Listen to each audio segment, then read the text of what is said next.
I'm here at the Florida Aquarium, about to go into the shark tank to swim with sharks, facing one of my biggest fears. Here we go. The sharks you see in here are more like what you'd be seeing swimming in our waters right now. And while they can be scary, they're a lot better than what used to be out there. Basically, he can probably swallow me or you in one bite. We don't even have to get bitten, we just can get swallowed. Up to 100 feet long, weighing roughly 10 tons. That's about the length of 2 city buses, the weight of 4. The megalodon shark is known as the monster of the deep. This one is from a great white shark that measured about 10 foot long, and this one is from a Carcharodontus megalodon. With 6 rows of 46 razor-sharp serrated teeth, megalodon is biting down on his prey with 35,000 pounds of force. The average tooth length, 7 inches. Still not grasping the jaw size? I'm 5'7", and as you can see, I fit inside these mock megalodon jaws.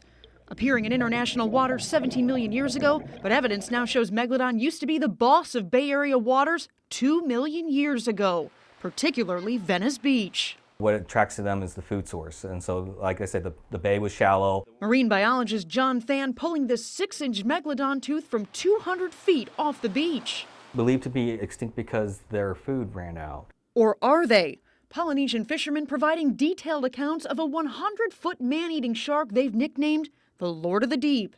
And in Mexico, there's El Diablo Negro, or the Black Devil, a 60-foot-long shark who reportedly is attacking ships and boats. If you're curious and you want to find out more about sharks, this weekend at the Florida State Fairgrounds is SharkCon, or come right here to the aquarium. Make sure you bring your kids because there's a little interactive game. You can tell them how much you weigh, and they'll tell you what type of shark you would be. I'm a Mako in a shark tank. Jacqueline Ingles, ABC Action News. I just want to talk to you. Is it okay? You'll find her roaming Tampa streets with nothing more than a milk crate, clipboard, and duffel bag. What's going on with you? What happened? How did it start? She sets up office on street corners and under overpasses, meeting her clients in the shadows and sometimes after dark. What's your name? Gary? Gary, I'm Miss Wingo. Patricia Wingo wants the homeless to focus on more than just surviving. Do you have any planned activity each day, Mr. Larry, that's other than just surviving, that brings you happiness and fulfillment? No. Wingo knows surviving on the streets is tough. A crack cocaine addiction left her without a home for 2 years. You're nothing, and you're nasty to them. That's the look behind that I see in the eyes. And when I started doing this, the outreach, I can literally feel what that person feels. Wingo turned her life around and surprisingly went right back to the streets, helping others. Her work now spanning a decade. This is my card.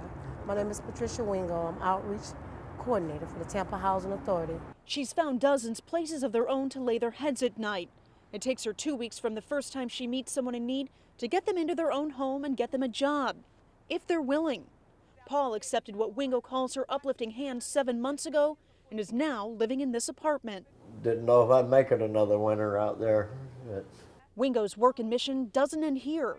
She's continuously visiting and checking in, working well past 5 p.m.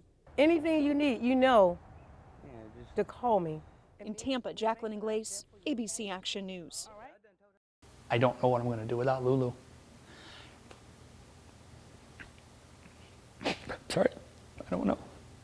Here is where Eric Wilson spent Thanksgiving morning, curled up in his 16-year-old daughter's bed, holding on to a pile of her clothes. I said, show Daddy a sign that you're okay.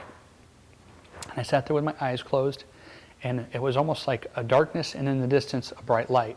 And I kept watching the bright light, and as it got more and more focused, it was me as the bright light kissing her as a baby on the forehead. So I knew she was okay.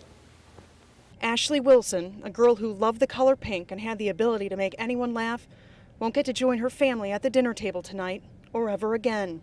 She was killed in a car accident yesterday afternoon. The accident happened right in front of the entrance to her family's subdivision on State Road 44. Her father didn't want to see his daughter's car or her lifeless body, but stopped short of using the back entrance to his gated community. And I had this overwhelming feeling that my daughter is there in the car, dead and alone, and her daddy needs her there. The former first responder went to the scene but decided not to look at his baby girl. And for the first time, instead of handing off a loved one's personal belongings, as he had done so many times in his career, this father was given an evidence bag holding a crushed watch and blood-stained earrings. This is all I got back.